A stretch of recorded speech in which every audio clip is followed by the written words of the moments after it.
Ça y est, le Dakar 2012 a débuté ce 1er janvier en Amérique du Sud. Au programme pour les 443 concurrents engagés, 14 étapes entre Mar del Plata en Argentine et Lima au Pérou.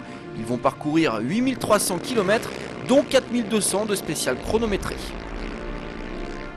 Et ce sont les motos qui ont lancé cette 33e édition du Rallye Raid. Premier à s'élancer, le vainqueur de l'édition 2011, Marc Coma.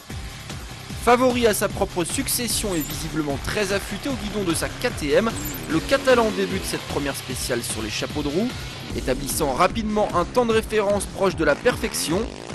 Son temps au terme des 57 km de spéciale chronométrée, 32 minutes et 51 secondes. Comme en 2009, il a donc l'occasion de remporter cette étape d'ouverture. Et ce n'est pas Cyril Desprez qui va contrecarrer les plans de l'Espagnol aujourd'hui. Le Français termine loin à la 13e place à 1 minute 48 de la tête de course. Seul un pilote va réussir à tenir la dragée haute à Coma et c'est un rescapé. Blessé une bonne partie de l'année après une chute au dernier rallye de Tunisie, Francisco Lopez a pourtant réussi une étape parfaite. Dès les premiers coups de gaz, il a tout simplement mis une claque au chrono réalisé un peu plus tôt par Marc Coma.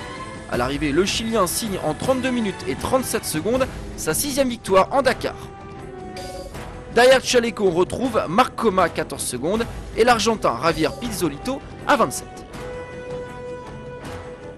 Chez les autos, la principale nouveauté de cet opus 2012, c'était bien entendu le retrait de Volkswagen, l'épouvantail allemand qui a préféré se concentrer sur ses objectifs en WRC.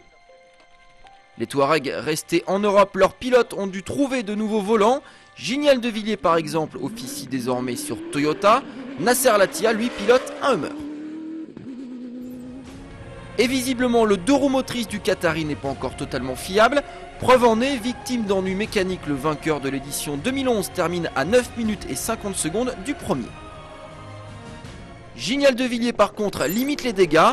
4e à 15 secondes de la tête de course. Le Sud-Africain va tout de même devoir cravacher pour rester au contact des Mini.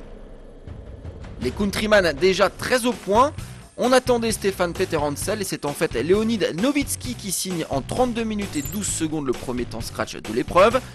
Il gagne donc cette étape d'ouverture. Carton plein pour la firme allemande puisque derrière Novitsky on retrouve deux autres pilotes Mini, le polonais Olofczyk à 5 secondes et le français Peterhansel à 9 secondes. Après Volkswagen, un nouveau règne a visiblement débuté chez les autos.